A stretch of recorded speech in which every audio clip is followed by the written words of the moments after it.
各位观众朋友晚安，在这一周呢，大家最关心的已经就是杜苏芮台风的最新动态。那么预估呢，其实台风在礼拜3到礼拜4的时候就会通过台湾西南部的近海。那么预估呢，在今天晚间其实就会来发布这个台风的海上台风警报，所以东半部在礼拜2的时候就开始率先出现大雨以及大浪的发生。那么中南部地区则是要等到礼拜4转变成迎风面的时候，降雨才会明显的增加。那么预估呢，在礼拜5台风的中心就会来登陆中国大陆了，但是呢，因为受到外围环流的影响，水汽还是比较多一些，所以呢，天气仍旧是比较不稳定的，可能要去等到礼拜6，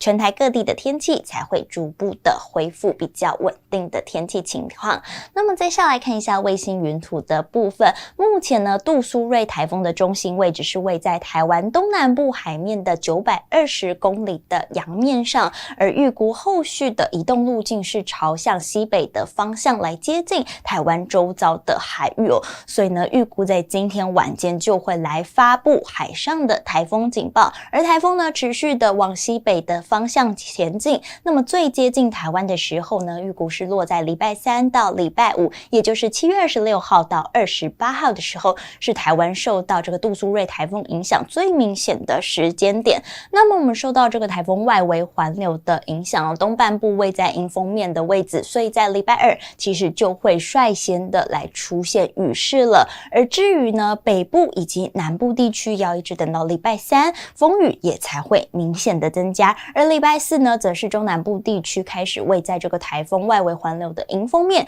这个雨势也会在明显的增加，感受风雨的情况也会是比较明显的。所以呢，我们可以看到这个降雨的模拟分布哦，在东边以及西边其实差异都还是比较大的，不过受到这个台风外围环流的影响，可以说是呢全台有雨，所以呢全台的观众朋友一定都要提防这个台风带来明显雨势的情况。而至于温度方面呢，北部地区因为受到降雨的关系，所以呢礼拜4之前呢，高温的部分都有比上周稍微减缓一些趋缓一些哦，要只等到礼拜5高温才有明显回升的情况。